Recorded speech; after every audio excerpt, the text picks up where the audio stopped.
बिस्मिल्लाहिर्रहमानिर्रहीम। अस्सलाम वालेकुम नाज़रीन, उम्मीद और दुआ करता हूँ कि आप लोग जहाँ जहाँ पर होंगे खैर वाफियत से होंगे। नाज़रीन, इस सदी की मुझे लगता है ये जब से पाकिस्तान बना है सबसे बड़ी खबर ये है कि एक सूबे का वज़ीर आला गायब है और हुकूमत ने उसको ऑफिशियली मिसिंग पर्सन अनाउंस कर दिया। जब हुकूमत कह दे कि हमारे किसी इदारे के पास नहीं है तो उसके बाद फिर मैं उसको ऑफिशियल स्टेटमेंट कंसिडर करते हुए मैं कहूँगा जी ऑफिशियली अनाउंस कर दिया गया कि वो मिसिंग पर्सन है। और इससे बड़ी बदकिस्मती और इससे बड़ी खबर हो नहीं सकती है। आज अली मीन गंडापुर साहब को ऑफिशियली कह दिया हुकूमत ने कि जी हमारे पास नहीं है, हमें कोई पता नहीं। लेकिन एट द सेम टाइम कुछ देर बाद हुकूमती ज़राए से रख कर और आला ज़राए से रख कर और मुस्तनद तरीन ज़राए से रख कर खबरें फेंकेगी मार्केट के अंदर कुछ न्यूज़ चैनल्स की जानिब से कि जनाब अली मीन गंडापुर साहब जो हैं वो तो फरार हो रहे थे KP के हाउस से और वहाँ से निकल गए ऑन दैट।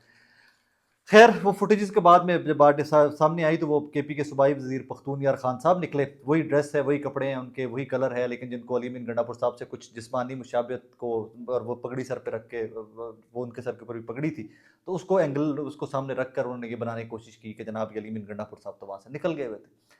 हालांकि वहाँ पर रिपोर्टर्स भी थे, कैमरे भी थे, KP के हाउस है, सरकारी एक जगह है, वहाँ पे एक एक इंच जो है CCTV कवर्ड होगा। लेकिन बहरहाल ये एक प्रोपोगंडा था। बदकिस्मती की बात यह है कि हुकूमती सहाफ़ी या हुकूमत के साथ अलाइंड सहाफ़ी हैं जो वो यूट्यूबर्स को आए दिन कहते हैं जनाब ये डॉलर्स के लिए कुछ भी करते हैं, ये प्रोपोगंडा करते हैं, ये करते हैं, वो करते हैं। और अल्लाह ना करे अगर कोई प्रोपोगंडा करता पकड़ा जाए यूट्यूबर या जो कोई करे तो फिर उसके बाद जो धुलाई होती है उसकी वी ऑल नो दैट। लेकिन यहाँ पर जो लोग इसको प्रोपोगंडा करके अभी तक खबरें चलाते रहे और फिर वो स्टेटमेंट आ गई पख्तून यार खान साहब की, उन्होंने कहा जनाब वो मैं था, वो अली मीन गंडापुर साहब नहीं थे।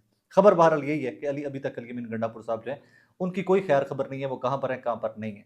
अब यहाँ पर मैं बड़े दुख के साथ की बात कर रहा हूँ। मैं कितने दिनों से चीखता चिल्लाता आ रहा था कि इस तरह के जो हालात वाक़यात होते हैं इनको बड़ा मैच्योरली बड़ा तरीके से हैंडल करना पड़ता है। जब कल मोहसिन नकवी साहब की वो जो स्टेटमेंट मॉकिंग सी स्टेटमेंट होगी कि आप बता दें वो कहाँ पर हैं, आज आकर ये कह देना कि हमें पता ही नहीं वो कहाँ पर हैं, वो भागे में है और पुलिस उनको ढूंढ रही है एंड ऑल दैट। सो एक सूबे का वज़ीर आला 4 करोड़ की पॉपुलेशन का सूबा अपने ही KP के हाउस से गायब होता है और किसी को पता नहीं है, ये सवालिया निशान नहीं है। ये चीज़ें जाकर रुकेंगी कहाँ पर आपको और मुझे आइडिया भी नहीं है। मैं वो पिक्चर आपको दिखाना भी नहीं चाहता कि जिस तरफ हुकूमत की चीज़ें लेकर जा रही है और पता नहीं किस ताकत के नशे के अंदर है। So I hope and I pray being a democrat, कोई भी जो डेमोक्रेट इस मुल्क के अंदर मौजूद हैं जो थोड़े बहुत रह गए में, उन तमाम को यकजा होकर अली मीन गंडापुर साहब की बाजियाबी के लिए, उनके वापसी के लिए आवाज़ उठानी चाहिए। अच्छा, इससे आगे एक और जो कहानी चली, वो बड़ा उसके ऊपर एम्फसाइज़ किया गया, बहुत एम्फसाइज़ किया गया। मैं उसके ऊपर पहले भी खैर बात कर चुका हूँ कि ये कहानी स्टार्ट हुई थी 9th मई के बाद ज़बान पाक वाला जो ऑपरेशन था, प्री 9th में और पोस्ट 9th में जो ज़बान पाक में ऑपरेशन हुआ था। उसमें आए दिन एक स्टेटमेंट हम सबको, तब मैं लाहौर में काम करता था, तो आए दिन हमें एक स्टेटमेंट सुनने को मिलती थी आमिर मीर साहब की, इन्फॉर्मेशन मिनिस्टर थे तब पंजाब के। यहाँ पर अफ़गानी हैं, यहाँ पर अफ़गानी छुपे हुए हैं, उनके खिलाफ ऑपरेशन किया जाएगा, उनके खिलाफ ऑपरेशन किया जाएगा। एक तो अफ़गानी होना मतलब ठीक है, नेबरिंग कंट्री है हमारा, मुसलमान भाई हैं हमारे, कोई जुर्म नहीं है। लेकिन वो एंगल इस किस्म का रखते थे कि अफ़गानी हैं तो जनाब ये वो फ़ॉरेनर आकर के यहाँ छुपे हुए हैं और वो दहशतगर्द हैं और वो ये है और वो है एंड ऑल दैट। फिर जब वहाँ पर भी ऑपरेशन हुआ, गिरफ्तारियाँ हुई, तो कोई अफ़गानियों की लिस्टें हमारे सामने नहीं प्रेज़ेंट की गई थी जो वर्किंग जर्नलिस्ट थे लाहौर के, कि उनको दिखाया नहीं गया था कि जी देखें फ़लाँ फ़लाँ फ़लाँ अफ़गानी। इसी तरह पिछले 2 दिन से भी मोहसिन नकवी साहब ने भी स्टेटमेंट दी टीवी के ऊपर आकर के, जी जनाब हमने अफ़गानी इतने अरेस्ट किए हैं, प्री ये सारा प्रोटेस्ट और पोस्ट अरेस्ट भी की गिरफ्तारियाँ जारी हैं एंड ऑल दैट। अब से कुछ देर पहले लिस्टें आई हैं जनाब, गिरफ्तार जो हुए हैं लोग उनमें, उन लिस्टों में मोस्टली जो लोग गिरफ्तार हुए हुए थे वो सारे रावलपिंडी इस्लामाबाद के थे। तो ये प्रोपेगेंडा नंबर 2 था। ये दूसरा एक खबर थी जिसके ऊपर हुकूमत ने बहुत खुल के खेली है, इसको बहुत प्रोपेगेट किया है, न्यूज़ चैनल ने इसको बहुत चलाया है। तो जनाब ये दूसरी खबर थी कि जो गिरफ्तार हुए, अच्छा होता, मैं अभी भी इंतज़ार करूँगा, मैं अभी भी मार्जिन दूँगा वज़ारत दाखिला को और मोहसिन नकवी साहब को कि अगर आपके पास वो अफ़गानियों की लिस्टें हैं, उनका डेटा है, उनकी फ़ोटोज़ हैं, तो bring them to the camera. ये बहुत बड़ी बात है, ये बहुत बड़ा एलिगेशन है कि हमने अफ़गानी पकड़े हैं एंड ऑल। इनको सबको कैमरे के ऊपर लेकर आइए और हमें एक-एक फर्दन मीडिया को बुलाइए, सबको उनको फर्दन दिखाइए कि यार ये अफ़गानी है, ये अफ़गानी है, ये अफ़गानी है एंड ऑल दैट। सो ठीक है, क्लैरिटी आ जाए, आपके नैरेटिव में भी स्ट्रेंथ आ जाए और पाकिस्तानियों को भी क्लैरिटी आ जाए कि वाक़ई पाकिस्तान तहरीक-ए-इंसाफ जो है, ये फॉरेन नेशनल्स जो हैं उनको लाकर एक सूबे से और एक मुल्क से लाकर तो ये इस्लामाबाद में एहतजाज करने आए थे। हमें भी चीज़ें क्लियर हो जाएँ, रिपोर्ट करने में हमें हमारी ज़रा क्लैरिटी आ जाएगी, वरना आपकी स्टेटमेंट जो है और जो लिस्टें अभी आई हैं, वो तज़ाद बहुत है, वो एक-दूसरे को सपोर्ट नहीं कर रही। तीसरी सबसे खतरनाक चीज़, बड़े दुखी दिल के साथ ये रिपोर्ट कर रहा हूँ, जान, एक-एक जान बहुत कीमती होती है और फिर किसी ख़ानदान के सरबराह की जान तो उस पूरे ख़ानदान की जान होती है। एक खबर चली आज सुबह, प्रेस कॉन्फ्रेंस भी हुई उसके ऊपर। आईजी जो पंजाब आईजी इस्लामाबाद, उन्होंने प्रेस कॉन्फ्रेंस भी की।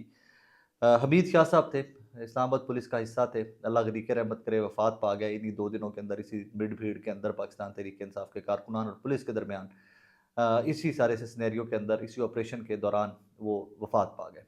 उसके बाद जनाब मुझे भी बताया गया, आपको भी बताया गया, टीवी मैंने भी देखा, आप श्योर आपने भी देखा होगा कि जनाब पाकिस्तान तहरीक इंसाफ के जो वर्कर्स हैं उनके पथराव से ज़ख्मी हुए या झड़प में ज़ख्मी हुए और वो अल्लाह को प्यारे हो गए। अल्लाह उनको मगफरत करे, अल्लाह की रहमत करे, उनके घर वालों को सब्र दे। उसके बाद उनके एक बेटे हैं हमाद हमीद शाह साहब के, ये जो जाम हक होने वाले, शहीद होने वाले जो एहलकार हैं, इनके एक साहबजादे हैं हमाद साहब। उनके साथ लोग क़यादत करने गए हुए थे। उनकी एक वो वीडियो रिकॉर्ड हुई है और वीडियो में वो कहते हैं कि जनाब उनके वालिद टीयर गैस की वजह से वो ब्लड प्रेशर शूट किया है एंड ऑल दैट, सो उस वजह से वो दुनिया से चले गए। उसमें कैटेगोरिकली उनसे पूछा जाता है कोई ज़ख्म या कोई ज़ख्मी, उन्होंने कहा जी नहीं कोई ज़ख्म नहीं थे उनके, वो ज़ख्मी नहीं हुए थे ऑल दैट। वो मैं थोड़ी सी वीडियो आपके साथ शेयर भी कर दूंगा, इसी वीडियो के अंदर मैं आपको लगा कर दिखा ये दिल का दौरा हुआ, क्या हुआ अचानक? रख पड़ी है दिमाग की रख पड़ी है। 12 बजे बात की है रात को। अच्छा, मैंने बोला साइड में होना अबू, पत्थर इधर मार रहे थे, वो पता नहीं गैस किधर बीपी आई हुई है ना, मुझे कह रहे थे साइड में हूँ। आंसू गैस की वजह से जी बीपी आई। इसके ऊपर फिर से जो पुलिस है इस्लामाबाद की, उनको क्लैरिटी लेकर आनी चाहिए। अगर तो ये बच्चा हमाद हमीद शाह साहब का बेटा नहीं है तो फिर इसकी स्टेटमेंट आकर बताएं हमें कि जनाब ये बच्चा झूठ बोल रहा है, उनका बेटा है ही नहीं है, ये गलत बयान नहीं कर रहा है। नंबर 2, पोस्टमार्टम रिपोर्ट सामने लेकर आए। नंबर 3, जब इतनी हाई प्रोफाइल किस्म की शहादत हो, मैं इसको शहादत इसलिए कहूँगा कि अपना लाइन ऑफ ड्यूटी पे वो शख्स दुनिया से चले गए हैं, तो फिर आपको उनके बॉडी के ऊपर वुंड्स या कोई ज़ख्मों के निशान थे अगर, तो वो भी आपको दिखाने चाहिए। मीडिया को कम से कम वो दिखाने चाहिए थे कि यार this is what has happened. बहुत बड़ा आलमी है, मैं उस ख़ानदान के साथ हूँ, मैं पुलिस के साथ हूँ, मैं उन वर्कर्स के भी साथ हूँ कि जिनके ऊपर इल्ज़ाम ये लगाया गया है कि जनाब इनकी पथराव से या इनके तशद्दुद से वो जाँ बहक हुए हैं।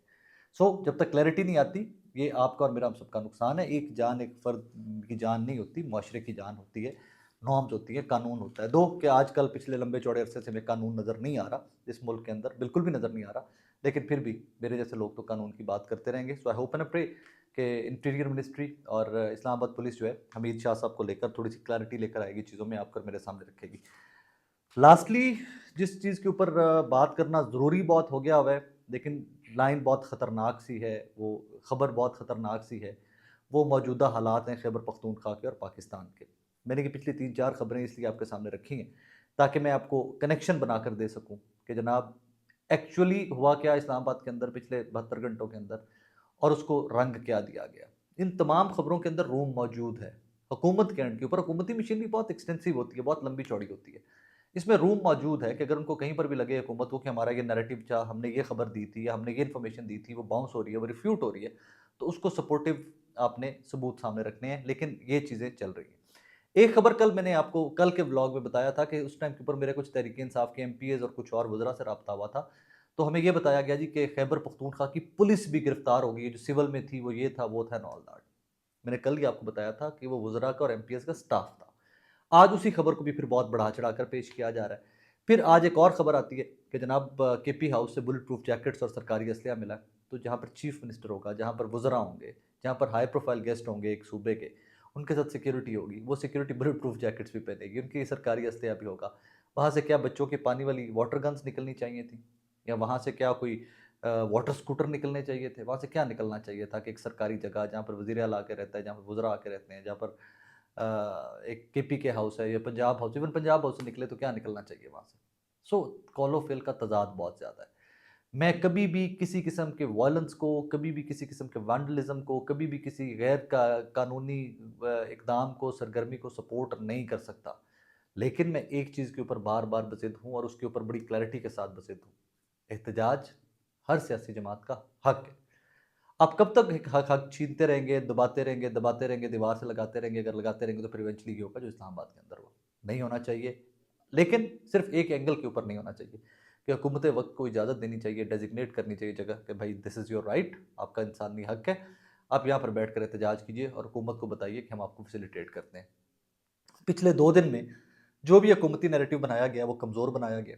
हर सरकारी सतह के ऊपर जो नैरेटिव बना, जो सारे नेशनल टेलीविज़न ने यूँ छट्टा मारा, मैं पहले बता चुका हूँ कि छट्टा मारना हमारे न्यूज़ की ज़ुबान में किसको कहते हैं, कि जो खबर यूँ फैलती है एट वंस हर चैनल के ऊपर, हर व्हाट्सएप ग्रुप के अंदर, हम इसको कहते हैं छट्टा मारना। तो वो जो छट्टा मारा गया, वो छट्टा मारने का इम्पैक्ट कितना आया, ये आप सबके सामने है। ये चीज़ें मैं नहीं आपके सामने रख रहा, ये सारी दुनिया आपके सामने रख रही है। ये लम्हा फ़िक्रिया है मीडिया मैनेजर्स के लिए, ये लम्हा फ़िक्रिया है हुकूमत के लिए, ये लम्हा फ़िक्रिया है नैरेटिव मेकर्स के लिए, कि आप किस एंगल के ऊपर, किस जगह पर मुल्क को लेकर जा रहे हैं और आप कहाँ-कहाँ पर तन्हा खड़े हुए हैं। I hope and I pray sanity prevail करे, तमाम पॉलिटिकल विक्टिम्स, पॉलिटिकल जो कैदी हैं, उनको रिहा किया जाए, घरों को जाएँ। लाहौर में वैसे आज बहुत सारे कैदी जो गिरफ्तार किए गए थे, मुसर्रत जमशेद चीमा साहिबा समेत, उनको आज ख़वातीन को काफ़ी सारियों को रिहा कर दिया गया, डिस्चार्ज कर दिया गया वहाँ से। I hope and I pray कि इसी तरह की सैनिटी जो है। लेकिन एक खबर जो इससे भी बड़ी थी, आई एम सॉरी वो ज़रा टाइमलाइन में ऊपर नीचे हो गई आपके सामने वीडियो करते हुए। अलीमा खान साहिबा, उज़मा खान साहिबा, उनको जिस्मानी रिमांड किस चीज़ के ऊपर दे दिया गया कि उन्हें पुलिस वालों के ऊपर अटैक किया। उनकी गिरफ्तारी की फुटेज आपने भी देखी है और मैंने भी देखी है। एक साइड के ऊपर खड़ी हुई 2 ख़वातीन गिरफ्तार होती हैं, सबूत मौजूद हैं और उनका जिस्मानी रिमांड दे दिया जाता है। That's the country we live in. But yet again hopeless होना सबके लिए मतलब बहुत आसान होता है, लेकिन होपलेस लोगों के दरमियान होप जगाए रखना जो है वो ज़्यादा मुश्किल काम होता है। और मैं वो मुश्किल काम करने के ऊपर थोड़ा-सा अड़ा हूँ कि अल्लाह पाक खैर करेगा, बेहतरी आएगी। हम अपने-अपने राइट्स के लिए बात करते रहेंगे, आवाज़ उठाते रहेंगे तो ही बेहतरी आएगी। अपना ख्याल रखिएगा, दुआ में याद रखिएगा।